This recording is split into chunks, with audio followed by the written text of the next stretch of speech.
Good morning, everyone. Thank you for joining us. So we'll go ahead and move forward. It's 11:01. So we're going to get started. Today, we are going to France for French cuisine. Thank you once again for being with us. We want to get started, and we're going to have a brief introduction from our founder and executive director, Ms. Dale Kane. Hi, I just wanted to send a warm welcome to everyone. We are expecting more participants to come on. I'm Dale Kane. I'm the founder and executive director of Advocates for Community Wellness, and the Eat Well Cooking Club for Better Health is one of our premier programs that we offer to the community, talking about nutrition, health, and healthy eating. Okay, Cherie? Yes, thank you, Dale. So everyone, just to give you all some background information about the organization, in case we have anyone new on, Advocates is a nonprofit organization, so we're 501c3, which was founded in 2003. We are faith-based, we're non-denominational, and we consider ourselves a holistic health promotion and nutrition education ministry without walls. So that means we bring wellness programs to you where you live, work, learn, shop, play, and worship. And we focus on educating and promoting health, nutrition, healthy cooking classes, wellness programs, and teaching the relationship between diet, health, and chronic diseases.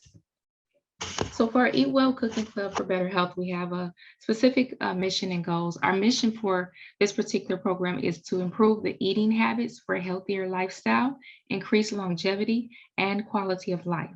The three goals: one is to increase the consumption of vegetables, fruits, and whole grains. The second goal is to encourage a more nutrient-rich diet plan for better health and to reduce risk factors of chronic diseases and illnesses. And then the third goal is to obtain a healthier weight through consumption of plant-based nutrition. As a faith-based organization, we do like to start off our meetings, our events with a biblical reference. So we're going to start with the scripture as our focus for this meeting, which is 1 Thessalonians 5:11, and we're reading this from the NIV version.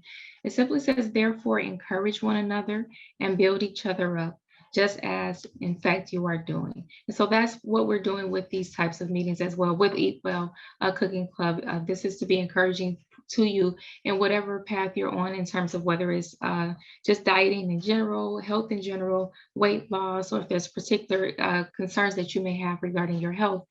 This is to encourage you through one particular aspect being nutrition. And so we hope that this will be encouraging as you continue to come to the meetings. And just to introduce myself properly, my name is Sharia Moore Houston. I am today's moderator. I'm the Community Engagement Coordinator for Advocates for Community Wellness. I do have some experience in nonprofit, 20 years of experience in the nonprofit sector. Formerly, I was a development manager. I also have office administration experience. I've worked in a lot of different aspects of nonprofit, special and annual events, which is part of fundraising as well. Graphic design, I'm self-taught with that, volunteer coordination, which is usually in connection to the events, and then human resources and of course, office management. I do have a master's in nonprofit administration from North Park University, along with 3 relative certificates. So as we get started, we want to give a quick disclaimer, a waiver and consent. Advocates for Community Wellness and its partners, these particular events that we're having are for educational purposes only. So it's not intended to replace the advice that you'll get from your medical doctor or other healthcare professional whom you consult. You still want to make sure that you are working closely with your particular healthcare professionals. So the information that we're providing that's coming from our instructors is based on the credentials that they have advised of us before coming into the training. You do want to make sure, though, that means that you may want to consider whether or not it's necessary to modify the recipes as needed if you choose to go on to cook some of the things that are presented. In the case of, for example, if you have allergies, you want to pay attention to the ingredients to see how it may need to be adjusted for your personal health. Also, all of our Zoom sessions are recorded. So by participating, you do have the option to turn your video or audio on or off at your discretion according to your privacy preferences. Okay, so we're going to move forward and get started. Our learning objectives for today and our topic, we're dealing with foods that heal. And for today, we're exploring French cuisine. And we focus on flavors, spices, and herbs. So we'll be looking at education from that perspective. Today's recipe is a vegan mushroom, let me make sure I pronounce this correctly, bourguignon, and potato cauliflower mash. So just to review our Taste Around the World series, we started this in March. And we're ending this month. So for March, we covered Indian cuisine. We did a low-fat chicken curry. And because we're plant-based, we encourage you to swap out the chicken with a potato or mushroom. And we highlighted various spices, turmeric, chili powder, garam masala. And then we also optionally chose to add in cilantro. The second one was West Africa. And for that, we did West African peanut stew. And the spices were ginger, sweet potato, collard greens, and red onion, or not just spices, but just ingredients in general. And then for the last week in March, we dealt with Southeast Asia. So Thai food was the focus there, and we did two. There was a Thai red curry with vegetables, and then a vegetable pad Thai and tamarind sauce. And for those ingredients, we focused on bean sprouts, tamarind, mint leaf, and basil. And for April, we started off with Italy. We did a Italian ratatouille, and we focused on the ingredients: eggplant, rosemary, sage, and thyme. So today, cuisine for today, which is French. And we're going to start with, we're going to make sure that we're going to have the live culinary experience, and then we're going to follow that with our mealtime discussion with Shirley Mims. She's going to be talking about the ingredients and the health benefits of them, of particular ingredients. So we'll start off with an introduction from Shirley. We're going to then be introduced to our chef. He's going to introduce himself, and we'll go right into our live culinary experience. So Shirley, if you would like to give us a quick introduction about yourself. Yes, good morning, everyone, and thank you for joining us.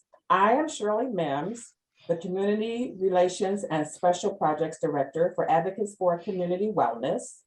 I have worked with Advocate in many positions for 12 years or more, and I'm very excited to be a part of this great team. So I ask that you stay tuned because there is more to come, and I will see you at the mealtime discussion later on in the program. Take it away, Cherie. All right, thank you, Shirley. Okay, Chef Cordell, you'll introduce yourself, and then I'm going to pin you and I'll stop sharing.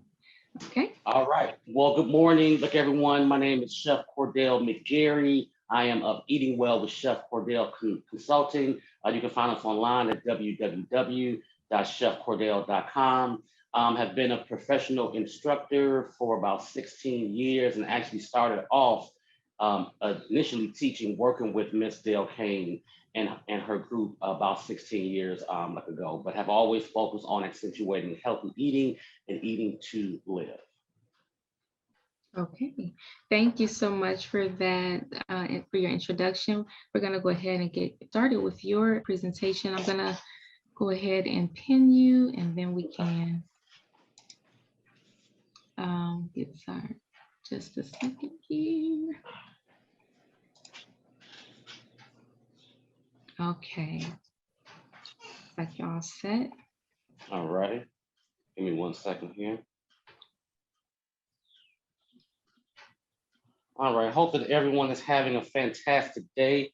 So today it's not the sunniest, well, it's not the warmest day out here, but we know spring is here and the warmer weather is coming, but hope everyone is having a fantastic day. So as we have mentioned, we are going to focus on 2 recipes that are plant-based and delicious. We're going to do a potato and cauliflower mash, and then we're also going to do a take on a famous French dish that is generally centered with beef, but it's a vegan mushroom bourguignon. That's probably the closest that we're going to get as far as the enunciation, but that is definitely a French-based dish. So we're going to start with that, okay? In our vegan mushroom bourguignon, we're going to use about 1 pound of Cremini mushrooms sliced, about 8 ounces of Portobello mushrooms, which are pretty much grown-up Cremini mushrooms. We're going to slice those up as well. We use a tablespoon of oil, 1 yellow like onion finely chopped, about 3/4 cups of carrots finely chopped, 1 red bell pepper finely chopped, Now you can use any bell pepper, but I think they chose to use red because it does add some color to it. About 3 garlic cloves minced, 1 teaspoon of dried thyme, 1 teaspoon of dried oregano, 2 tablespoons of tomato paste, about 1.5 cups of vegetable broth or stock, about 1 cup of red wine if you choose to. Classically, it is made with red wine. A couple tablespoons of vegan butter, a couple tablespoons of flour, and a little bit of salt and pepper. Now, when it comes to the herbs, okay, so they specifically say 1 teaspoon each of dried thyme and dried oregano. If you do not have dried and you only have fresh, what you can do is double it. So whenever you're trying to substitute dried for fresh, dried is stronger. So if it calls for 1 teaspoon of dried and you only have fresh, just double up on it. All right. So just a point of reference with that. So now we are going to get right into this, but when it comes to cooking with mushrooms, I just wanted to show you how to clean, well, what you want to do with mushrooms, period. Whenever you get them, make sure that you wipe them off with a damp paper towel. That's the best way to be able to clean them. Like, I know you definitely want to, your natural thought is to want to wash them off, but they're like a sponge. So if you add too much moisture to them, it'll just kind of soak them up. And when you cook them, they'll pretty much shrivel into nothing. So whenever you're cleaning mushrooms, just take a damp paper towel and wipe off the tops. Okay. All right. So we've got our pot here to a medium low heat, and we added our oil. So once that gets hot, I'm going to add my onions, my carrots, and my bell peppers and let those cook for a few minutes. Okay. So whenever you're cooking with veggies, especially a lot of veggies, what you want to do is you want to start with the vegetables that are going to take the longest amount of time to cook, and then kind of work your way backwards. So carrots are probably the most dense of these vegetables that we're going to use. So that's why we're going to add those in the beginning. Okay. All right, so I got my carrots in here. Got my onions in here as well. And then we're going to add the bell pepper. Now, one reason too as well that we chop these up as small as we did is it helps to reduce the cooking time. Okay, if the carrots were a lot bigger, it would definitely increase how much time it would take to cook. But as you can see, this looks very pretty and very festive here. So we'll let these cook here for a few minutes, and then we're going to move on to our next step where we're going to add our mushrooms, our garlic, and our thyme. Also, too, for the people who are here for the first time, welcome. We are very glad that you're here to join us. If you have any questions, please feel free to either chime in by taking yourself off of mute, or you can type it into the chat box as well. Either way is fine. But feel free to ask any questions, whether they're about this recipe here in particular, or just about food in general. I'd be more than happy to answer those for you.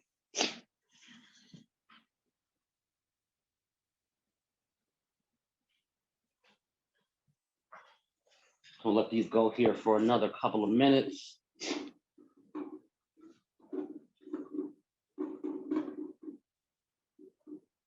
So carrots too, like amongst the health benefits that they do have, they have a good amount of beta carotene and vitamin A, which is definitely good for your skin.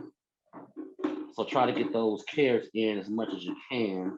I was a big fan of cooked carrots as a child. It just wasn't my favorite thing because they were cooked so long and then they became mushy. But carrots are a great vegetable that you can pretty much get at the grocery store at any point. Now, they're also, too, when you mix them with orange juice. So like I make this carrot and orange juice drink, and it's pretty much just carrots, oranges, ginger, and water. That is a great like immune. So I've just added my mushrooms, both mushrooms. I've added my garlic, and then I'm adding my dried thyme and oregano as well. Okay. So that's all that we're doing. And you just want these to cook for about 7 to 10 minutes. So mushrooms, as they cook, they will naturally, because it's mostly water, it will definitely reduce in size. But if you add that water to it in the beginning, like I said, if you just wash them off, they'll definitely shrink up like a lot more. So that's the part that you don't want to do. And as they start to cook, they will start to release some of their liquids, okay? I like mushrooms personally. I'm a big fan of Cremini mushrooms and Portobello. They have a lot more flavor than, let's say, your typical white mushrooms do. They have a lot more flavor. But if you ever get a chance to get your hands on some mushrooms like a shiitake mushroom or an oyster mushroom or an enoki mushroom, those are actually very, very good. They look different, they look funky and weird, but they provide a lot of good flavor, a lot of great flavor. Now, some of those mushrooms you have to go to some of your higher end grocery stores to get, like H Mart or what have you. You may have to go to get some of the those different types of mushrooms, but they're definitely available. And like, I don't know if you can see through the screen, but I'm starting to lose a little bit of volume here as the mushrooms cook. They're letting their liquids out. So the contents of the pot is getting a little bit smaller.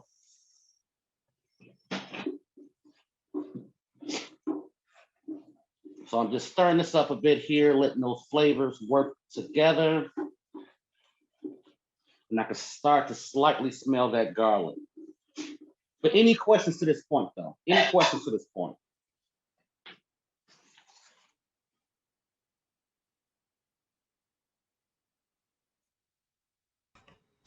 This is Dale. I think I'm a box sometimes. And I was just wondering when I was seeing that blend and even the blend right here, how can you use that for like another dish? I know we're making one dish, but like it just looks so, to me, it looks very appetizing Oh yeah, I and mean, nutritious. oh definitely. You could eat it as it is. Now, what you could do, what I would do, let's say I would take this and add this to some pasta. Now, what I would do, I would probably use and that's a great question. I would probably use a shorter pasta, like a penne or a bow tie pasta versus a longer pasta, because the vegetables are relatively small. So whenever like I use mushrooms and pasta, I generally always get a shorter pasta because I want to be able to pick up the mushroom and the pasta at the same time. So, you know, that's what I would do. I could also see it going well with some rice as well, but definitely with the pasta for sure. So I'm really starting to lose a lot of volume here, which is great. I'm gonna let this go for another minute or so. You just kind of want to keep it moving in the pot. You don't have to continuously stir it, but for even cooking, it's best to kind of stir it a bit. So I'm gonna give it another minute, then we're gonna move on here to our next step. So, like as I mentioned, this is a classic French dish. Generally, it's done with beef. So pretty much what it is beef and vegetables that are kind of stewed together. So that's all that this is at this point. But we just took the beef out. And classically, it is done with red wine. Now, when it comes to wine here, whenever you're cooking with wine, always buy the type of wine that you would drink, okay? And I'll get back to that in 1 second. So I'm gonna add now my couple tablespoons of tomato paste. I'm gonna let that cook for a few more minutes. Now, when it comes to wine, like I said, don't buy cooking wine. It's not the same thing as regular wine, okay? It's not the same flavor. It's a lot of other stuff added to it, okay? Whenever you cook with wine, just cook with the wine that you would normally drink, okay? It could be a $3 bottle from Trader Joe's or what have you, but whatever you normally drink is what you wanna cook with, okay? Because with that, you get a lot more of the wine flavors, which is what you want, versus the actual cooking wine flavors, which are very not tasty, guys, not tasty. All right, so I've added our tomato paste here to kind of give it a little bit of a sweeter flavor.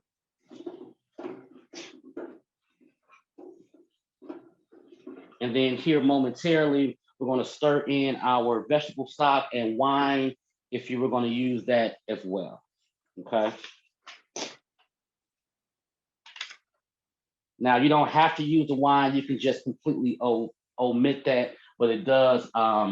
When you add vegetables with wine and garlic and onions, it really creates a wonderful flavor. So onions and garlic are very prevalent, and so is wine, especially red wine, is very prevalent in French cuisine. Very, very much so. All right, so now we're going to add our broth here and wine if you were going to use that.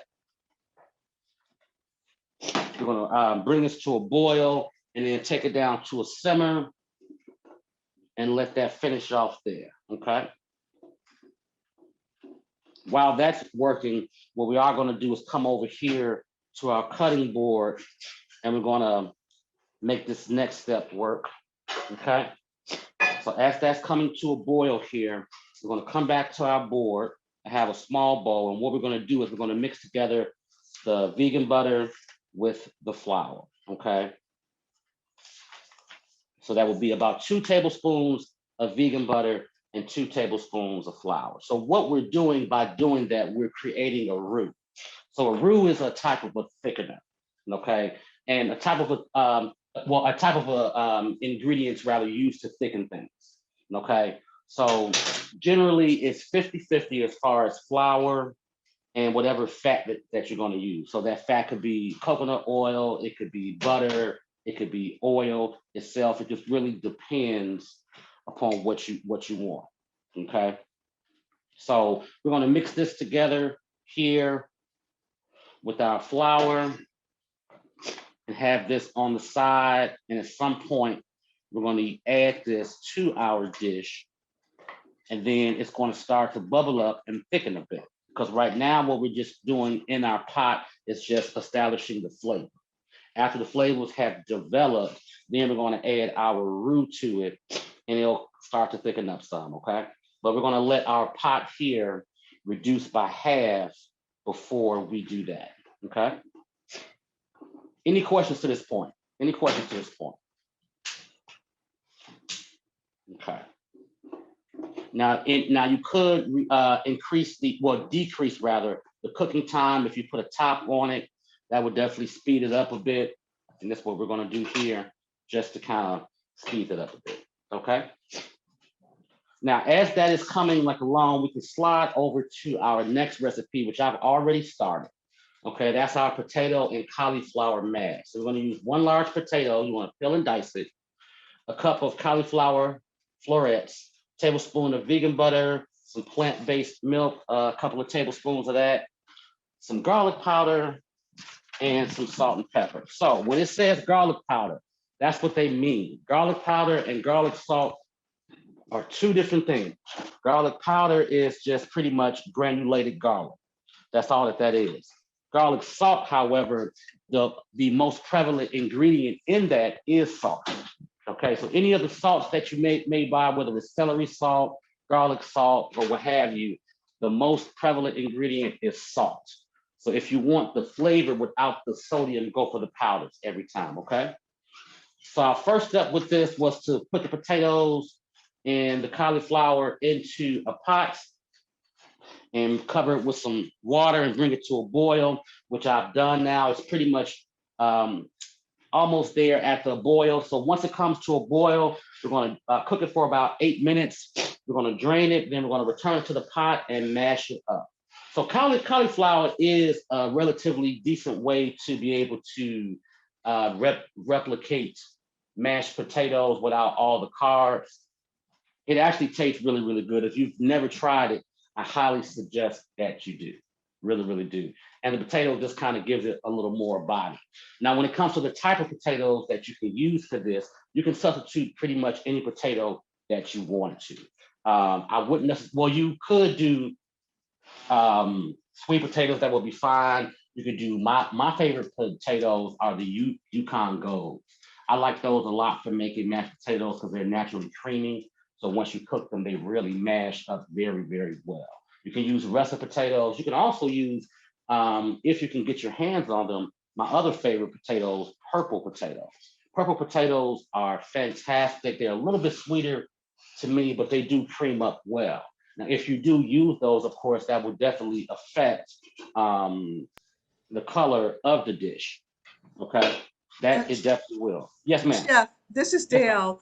Dale. Since you were talking about potatoes, what is your preference in, I mean, actually cooking in your like your food presentation with the skin on and off? Probably as a Uh, chef, you like it it, off. it, it depends upon how lazy I'm feeling, to be honest with you.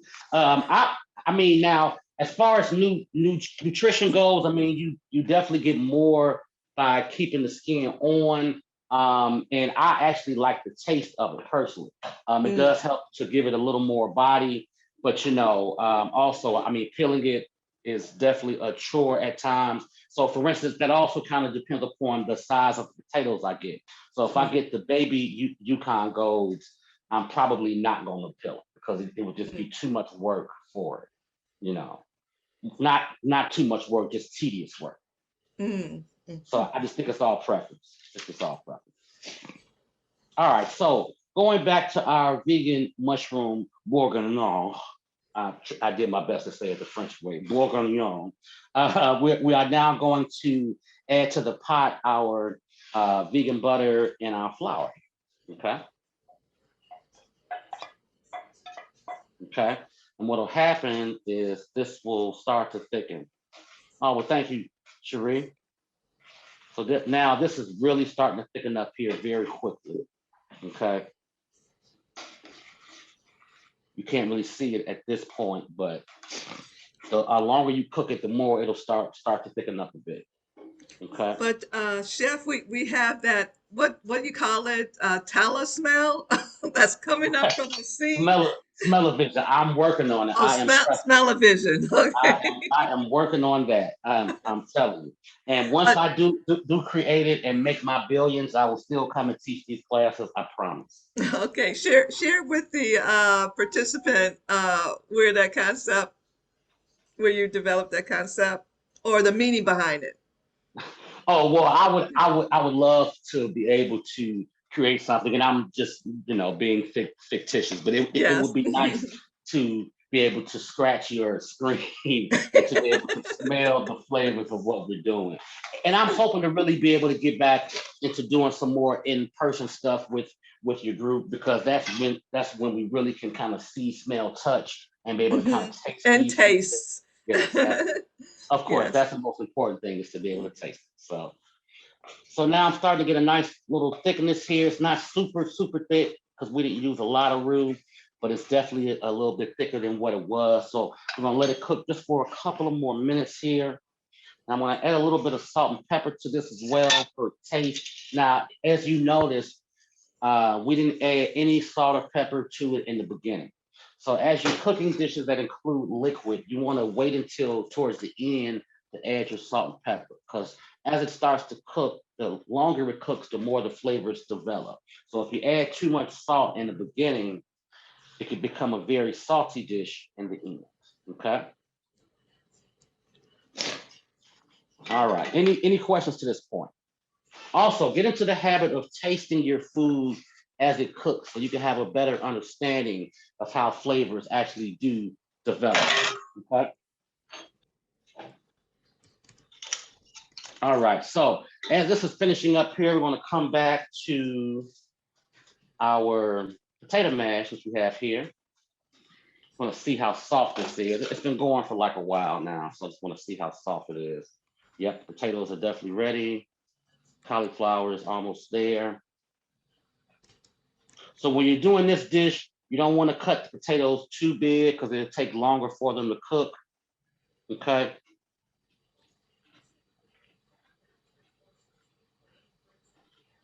So we'll give these a few more minutes here.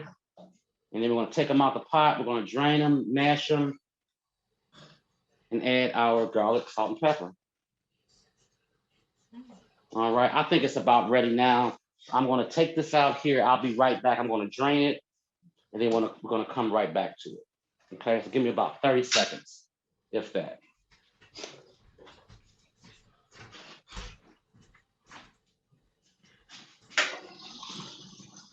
Are there any questions, comments in reference to the recipe? And any of the suggestions that the chef have made?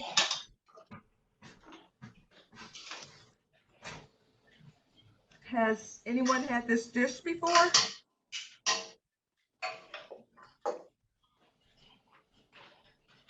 Bill, this is Shirley. I think I would like to try that with some rice, I think. I really want to invent something where you can just have a button on your computer and it will just say smell. And the odor will just come. Yeah. And I'm gonna be with the chef on that one. Absolutely, absolutely. That's beautiful. All right, so yes, we have drained our cauliflower and potatoes. So now we've put them back into the pot, and we're just gonna mash these until they're smooth. Okay. So I'm not big into kitchen gadgets at all, but a masher is one that I absolutely recommend you purchasing. It doesn't cost a lot, but comes in handy. Like I know my mom used to use the back of spoons or what have you. That's fine, but with the masher, you can definitely get a much more uniform product in the end, okay? So we just mash these here, okay, until they're all mashed up. As you can see here, they are. Now we're just gonna add our plant-based milk. We're gonna add our vegan butter to this and our garlic powder, our salt and pepper. All right. Thank you for this wonderful presentation. It's beautiful, like Dale had said, so many colors. And I just want to ask, when it comes to adding plant-based milk, is there one that you recommend to give a certain taste? Are there ones that you steer away from because it may, compromise the taste you're trying to accomplish? Well, you want to go for, if you're going to use almond milk, for instance, I would do unsweetened, unflavored, like the almond actual taste. You won't get much of that, period. So that's a pretty good one. I've been told about this oat milk, this relatively new oat milk that's fantastic, and it still gives you the texture of milk. So I personally don't know about that one at all, but I've been told it's very, very good though. Very, very good. And lastly, here is our vegan dish here. Okay. It's not going to be super thick at all, but it'll be a little bit thicker than it was in the beginning. Okay. It's colorful and it is going to be very, very tasty. It's recommended that you serve it over mashed potatoes, and you can garnish it with some chives as well. All right. So do we have any other questions before I step to the side? I know we're on a time limit here. If we wanted to thicken it a little bit, we would just let it cook a little bit more to. Yes, you could. You could, or you could increase the amount of flour and vegan butter that you use. The most important thing, though, is that you want to make sure that you use equal amounts. That's the most important thing. So versus 2 and 2, you can do 3 and 3. Okay. But if you let it cook a little bit longer, it'll pick up a little bit more too. But yeah. Okay. All right. Are you with the mash? Are you complete with your presentation? Yes. Okay. So if you would, we have what we call plating. If we could just see, and we can come back to it. We can go to the next segment and possibly come. Oh no, we can do that right now. We can do that right now. Do that right now. All righty. All right, so we're going to take our mash here. And can you center your plate a little bit more? Yeah, sure. Okay. Yeah. I got it. Thanks. All right, so we're going to put our mash right here in the middle. I like to build plates and stack them on top of each other, but I generally I notice how you do that. Yeah, I like that personally more. So I generally start in the middle, kind of work my way out, and then I like to just pour it on top versus laying it on the side. All right, so we got that, the mash here, and the potatoes really helps it to give it some body. If it didn't have the potatoes in it, it wouldn't be as thick as it is. Yeah, I would like to taste that. All right. So that is our dish here. That sauce is starting to run off to the side here, which is Mhm. great. Okay. Very Mhm. nice, very Mhm. nice.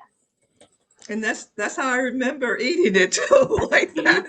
Absolutely. Yeah. Absolutely. Oh, Absolutely. It well, looks I took a picture of it. That looks great. And Oh, Yeah. and thank you so oh, much. absolutely. Absolutely. Okay. I think I'm gonna post that on our Facebook page nice. for our Okay. meal for Yes, today. Dell, if you can send me the picture Okay. too. Looks great. Okay, thank you, Chef Cordell. Thank you. Okay, let's see here. I'm gonna remove this pen. So is anyone thinking about trying this recipe? Yes. While you all are discussing, I'm gonna put the ingredients on the screen. We do have a pronunciation down here that I pulled from dictionary.com, and I'm still kind of side-eyeing it, but okay. Or Jean Young, okay, but anyway. That's funny. So here's our ingredients. And then once again, you should have this in your email already, but we've been sending these out. And then these are the directions that we followed today. Looks like a very tasty dish. Mhm. And we have the mash, the potato cauliflower mash as well. Okay. I don't think I've tried these yet, the mashed cauliflower. I've seen it quite a bit of times, but I'm gonna have to try that. Yeah, I haven't either, but I um I am going to try that on my next culinary experience about making the mash, the cauliflower Mhm. Yeah, mashed you'll potatoes. you'll you'll definitely enjoy it. You definitely will. Yeah. Okay. Okay. All right. Well, thanks again.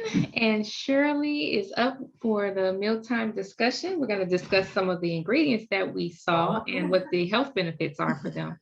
All So right. Shirley, you can take it away. All right. Well, hello, everyone. I've got my bags packed and I'm headed to a taste around the world. Welcome to France. Thank you for joining us today. I'm your host, Shirley Mims, and I am happy that you added us to your schedule on today. We do appreciate you. On today, I will highlight a little history about French cuisine and some info on their recipes. Then I will talk about the health benefits of 4 ingredients that Chef Cordell used in the recipe on today. And then I've added an extra ingredients to include with my list. So let's get started. All right, a little history. Traditional French foods and recipes. French foods and cooking styles have been developed for generations. Historically influenced by surrounding areas like Spain, Italy, Switzerland, Germany, Belgium, and France, eventually developing a unique style. Today, French cuisine has influenced and inspired various cuisines around the world. Traditional French cooking features cheese, wine, as the chef said, sauces, and breads as staples. If you are interested in visiting France, French food provides a unique way of understanding French people and their culture. Food and culinary traditions open a door into the daily lives of people in a region. And common ingredients often reflect what was available in the area. And cooking styles provide insight into cultural traditions. Okay, so now we're going to talk about the Portobello mushrooms. Now, I have tried these, and the chef did mention about that, and I actually really did like them. I went to a restaurant and I ordered something. I think it was a turkey burger or something, and they put this on there, and it was absolutely good to me. So what I want to say about the Portobello mushrooms is that Some examinations declare that the toxins packed inside the portobello mushrooms could be quite valuable in lessening the danger of cancer. The examination is not anything super concrete yet, but examinations are fundamental, yet the signs are even encouraging. It also helps boost your energy. Portobello mushrooms are an amazing source of vitamin B2, a vitamin that is significant for energy production since it helps the body separate carbs to sugar for fuel. It promotes your weight loss. Portobello mushrooms are a decent source of fiber with 11% of the daily value, and they contain a great deal of water, making them low in energy density. Food varieties that are low in energy density, which implies they do not contain numerous calories per grain, can assist you with getting in shape or keep a healthy weight. You can eat a big portion of these foods varieties without consuming a lot of calories. For instance, an entire cup of grilled portobello mushrooms has only 35 calories. You can consume low energy density food varieties instead of food varieties that are higher in energy density, for example, greasy foods sources or food varieties that are high in sugar for the best weight loss results. It also contains antioxidants and anti-inflammatories. It also helps with that. It provides amino acids. And like I said, the B vitamin is a benefit. It's healthy, it's a healthy substitute for meat. So if you just want to use the portobello, you can just, like he said, you can eat it just the way it is. But I love that he added the potatoes in there. It also boosts your fiber intake. It provides copper. Okay. All right. Now I'm going to talk about the Cremini mushrooms. These mushrooms are in the bin normally next to the most familiar little white button mushrooms. And they're slightly more expensive, but it's really worth it, I was told. I was curious about this new favorite mushroom and decided to look up a few mushroom facts. Here is what I discovered. The difference between the white popular varieties of mushrooms is just age. The white button mushrooms, those very familiar in our kitchen, and are simple and the youngest of the variety. They have been cultivated too, for that white mature mushroom here is really just an overgrown white mushroom. They are left to grow for longer times until they have spread out into a delicious meaty cap. Some health benefits are they are very low in calories, they fill you with fiber, they contain vitamin D, and they treat and prevent fatigue. Oh, I need to have that tonight. All right. It helps restore your gut health, preventing exhaustion. And on a side note, the panthemic acid within the mushrooms and helping prevent, like I said, exhaustion. That was another point that they made. Now, this was an extra one that Dale had asked me to include in here. It was called Medicinal SHIITAKE. This is another mushroom. It translates to mushroom of the seal tree, SHII tree. These mushrooms are very highly priced, and their warrants were allowed to collect them. As far as there was a tribe or someone that was allowed to collect these. So today the fungu is valued for its earthy flavor and its impressive nutritional profile. Okay, it's rich in choline, copper, potassium, vitamin D, and zinc. This mushroom also boasts all 8 essential amino acids found in the meat. This alone is meaty textured and earthly flavor and makes it a great substitute in veggies and vegetarian dishes. It also helps, encourages a healthy weight. As far as if you want to lose weight or you want to be healthy with that, this mushroom is good for that. So now I'm going to kick it on down to red bell pepper.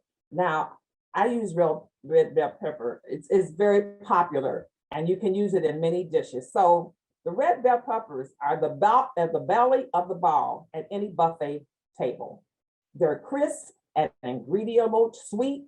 And these ladies in red are an easy sell to anyone who is not fond of vegetables. Now, I had a dip one time and I used it. It was very good because it's a sweet, the red ones are so a little sweet and it gives that dip, it really gave it a nice flavor. The only limiting factor is that they can be costly during the winter. We can look forward to eating more inexpensive local peppers. Did you know that green peppers are just unique as the red peppers? Because they are not fully mature, they have a bitter aftertaste and half the vitamin C and 1/10 of the vitamin A. Compared to their red or orange siblings, vitamin A is important for eye health, extra capsaicin, a chemical that can reduce a strong burning sensation in the mouth. It's not in red peppers because a recession gene eliminates it. So here are 5 reasons to increase your intake of the red pepper. It contains more than 200% of your daily vitamin C intake. All right, the red bell peppers are a good source of vitamin B6 and folate supplements. The red peppers help support healthy night vision. Wow, that's something there. And then the red peppers are packed with antioxidants. And the last one, they burn more calories. You burn more calories with a red pepper. Okay, all right. So I'm just highlighting this because of the time. So now the last one that I have on here is oregano. Now I use this herb every now and then, but I have so many different things in the kitchen, and my husband is a chef in his own right, so I have whatever I pretty much need, but I'm trying to try some different things now. So oregano is an herb from the mint or Alamiaceae family. People have used it for thousands of years to add flavor to their dishes and to treat health conditions. It features in the Mediterranean diet. The Greeks and Romans associated oregano with joy and happiness. Wow. The name comes from the Greek word oros, like oregano is oros. For centuries in herbal medicines to treat many elements, including skin sores, colds, to boost overall health, and scientists need to do more research to confirm the health benefit of using oregano. But there is some evidence that it could help fight bacteria, relieve inflammation, regulate your blood sugar and lipids, lipids, and fight cancer. So that's my take on the ingredients. And remember that knowledge is power when you use it and share it. God bless to all of you. Thank you. Back to Cherie. Okay, thank you, Shirley. I want to give you all some information in terms of just keeping in touch with us and some of our other information and programs and events. So, Dale is our project director for Eat Well Cooking Club. So we have our contact information is available here on the screen.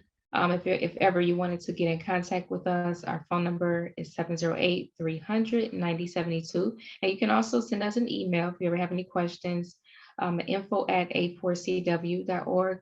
You can check out our website for more information on programs and events that are upcoming. We'll be back next week, Thursday, same time, same place. And this time we'll be looking at or discovering Caribbean cuisine.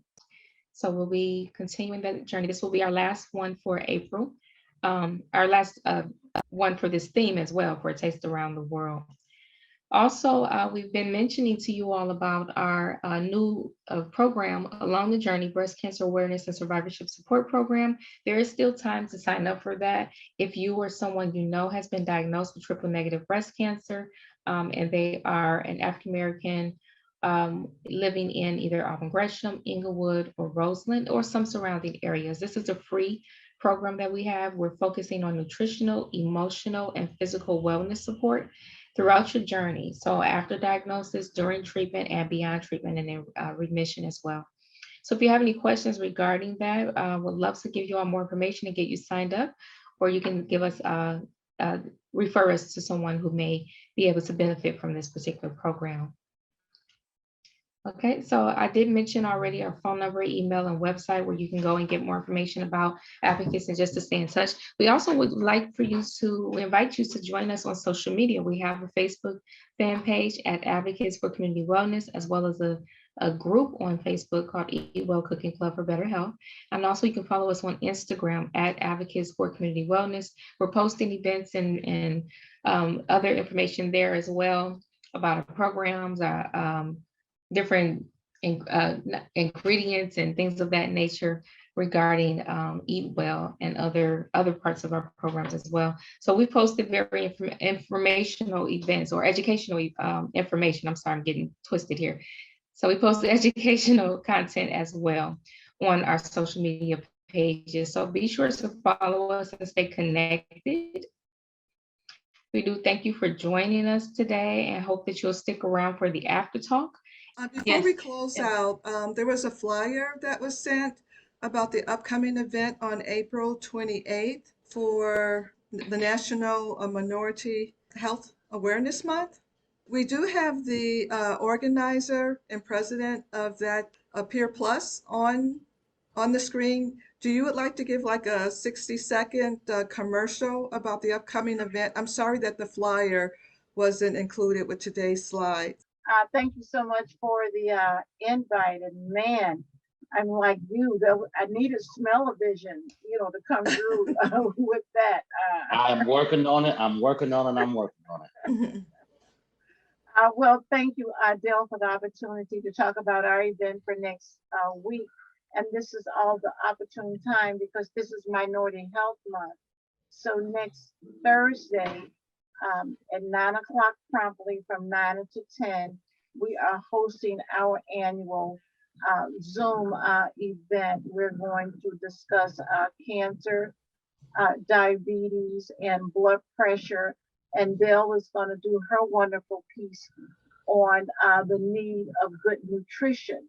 And then we'll also have a person to be able to talk with us from Johnson & Johnson about the need for people of color to join in research. And we'll have a short Q&A. So Dale has the flyer that she would be able to send out to her network and for you guys to join in so we can all support each other.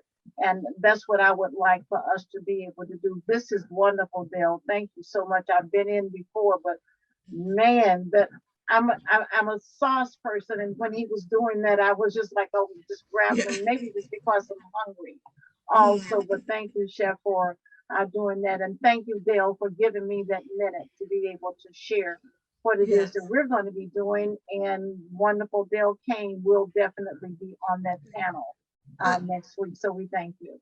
I'll see if Cherie can pull that up, and maybe we can share it with the group in the after talk. But Sure. I will send it out to them as well. Okay. Sure. Thank you so much, Dale. I appreciate it. Okay. All righty. Okay, Cherie. Thank you. Thanks for sharing the information with us. Okay. So because we have a minute left, I'm going to go ahead and we'll do the prayer, and then we can go into our after talk. So this prayer comes from Numbers 6:24-26, and this is the NIV version. And it simply says, "The Lord bless you and keep you. The Lord make his face shine on you and be gracious to you.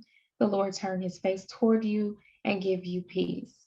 We hope that that is encouraging for you all to know that the Lord is blessing you and his face is shining upon you and he's extending his grace to you all.